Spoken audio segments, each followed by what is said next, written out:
Hello everyone, I Mansi Arora welcome you all in another session of Human Resource Planning and hope you all are doing well. So students, today we are going to start the approaches of human resource planning. What are the approaches of human resource planning?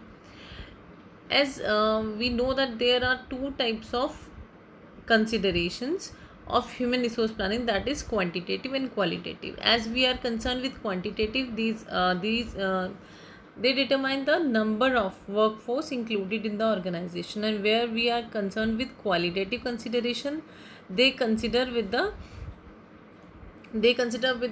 quality of the skills, quality of the workforce in the organization. So as we are concerned with quantitative consideration, there are number of aspects which include in the quantitative consideration. So the number one aspect of quantitative consideration is the economic consideration. As we are concerned with economic consideration, it is related to the determination of economic situation and the future sales and production estimate. Economic consideration क्या होता है कि हम जो एक consideration, एक जो हम फोकास्ट, एक जो हम जो एक एनालिसिस करते हैं किसके बारे में कि हमारी फ्यूचर सेल क्या होने वाली है, हमारा प्रोडक्शन एस्टिमेट कैसे होने वाला है, जिसके अकॉर्डिंग हम अपनी जो फ्यूचर रिक्वायरमेंट्स है हमारी ह्यूमन रिसोर्सेज को, उसको सर्टेन कर सकें, उसको हम प्रिडिक्ट कर सकें, उसको हम फोकास्ट कर सकें. ठीक है, तो इकोनॉमिक कंसिडरेशन का हमें पता चल गया कि हम फ्यूचर सेल्स और प्रोडक्शन एस्टिमेट के अकॉर्डिंग अपनी जो हमारी फ्यूचर डिमांड हो सकती है मैन पावर, वो उसके बारे में हम एस्टिमेशन करते हैं. नेक्स्ट आती है हमारा एक्सपेंशन प्रोग्राम. एक्सपेंशन प्रोग्राम क्या होता है? एक्सपेंशन प्रोग्राम्स में हमारे जितने भी होने वाले इन फ्यूचर में, ठीक है, जितने भी होने वाले वो किस चीज़ के लिए इम्पॉर्टेंट है? हमारी प्रिडिक्शन जो हम फ्यूचर एस्टिमेशन कर सकते हैं मैन पावर रिक्वायरमेंट का, उसके लिए एक्सपेंशन प्रोग्राम्स का हमें पूरा एक जो मतलब उसका पूरा एक जो एनालिसिस है उसका पूरा हमें पता होना, मतलब एक्सपेंशन प्रोग्राम्स क्या होने वाले हैं उसकी स्टडीज़ में इंक्लूड होती है. नेक्स्ट आता है हमारा जो हमारे जो HR मैनेजर्स हैं जो इसमें स्टडी करते हैं availability of existing man power resources. क्या अवेलेबिलिटी है हमारे पास एग्जिस्टिंग मैन पावर रिसोर्सेज की? ठीक है, तो इसमें क्या इंक्लूड होता है? डिफरेंट काइंड्स हैं उनको ध्यान में रखते हुए क्या ये हेल्पफुल होता है हमारे लिए एक फोकास्टिंग करने में फ्यूचर मैन पावर रिक्वायरमेंट को.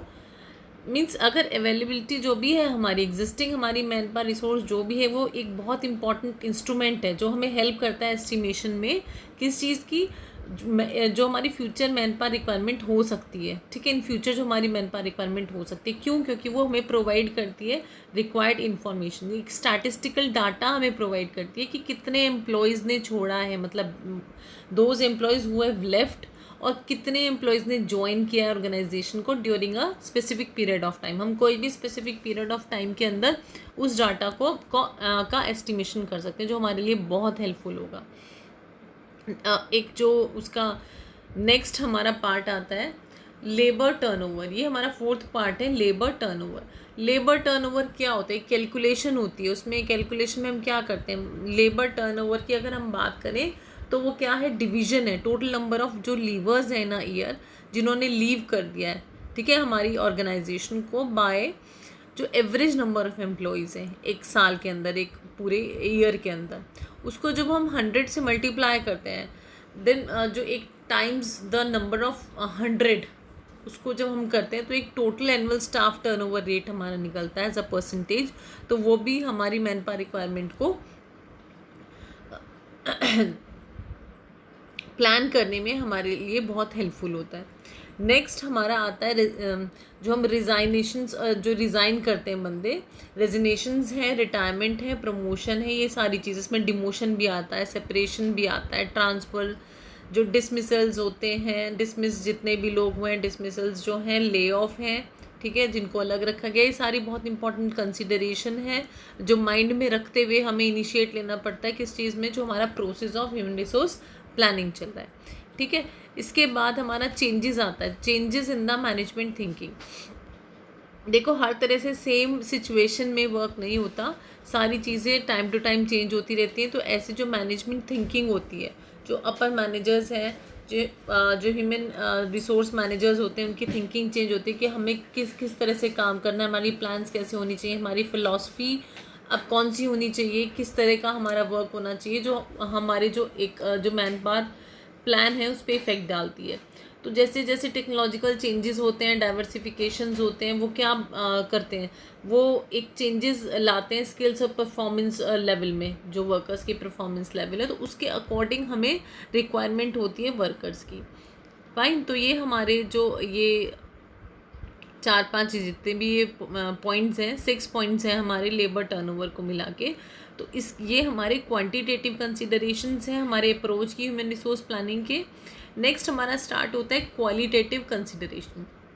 क्वालिटेटिव कंसिडरेशन वो कवर करता है जो क्वालिटी एस्पेक्ट्स होती हैं, ठीक है। जैसे वर्कलोड एनालिसिस।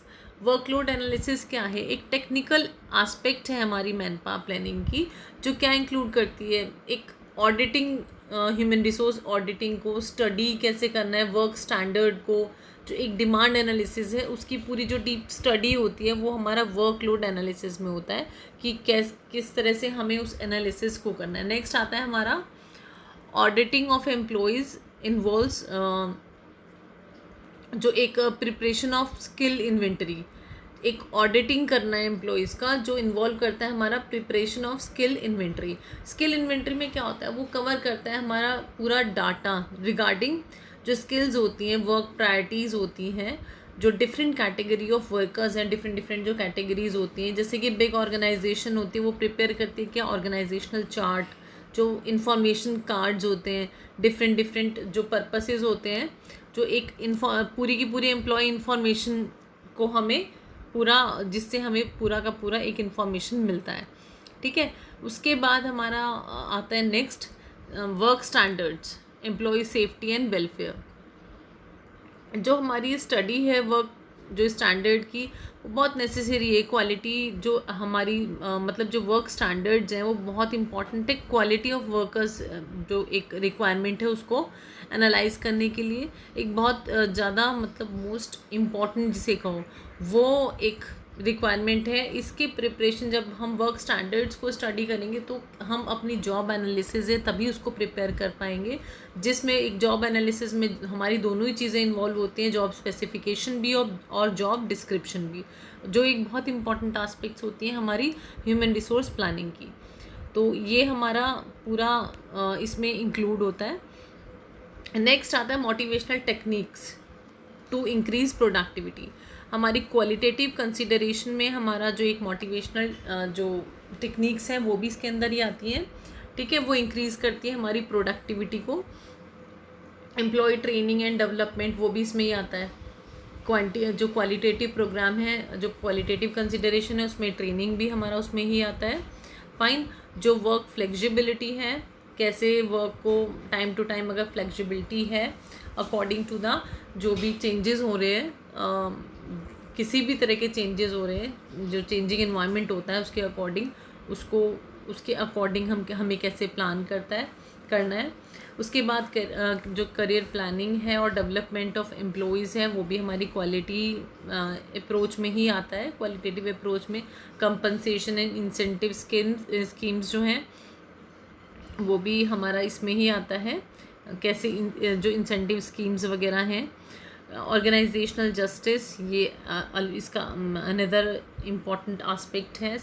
ये special rights to focus groups, जो डिफरेंट ग्रुप्स होते हैं किसी भी ऑर्गेनाइजेशन में, जैसे माइनॉरिटी है, वुमेन है, डिसएडवांटेज्ड पर्सन है, वो सारी की सारी जो चीज़ें हैं वो सब इंक्लूड होती हैं हमारी क्वालिटेटिव कंसिडरेशंस में।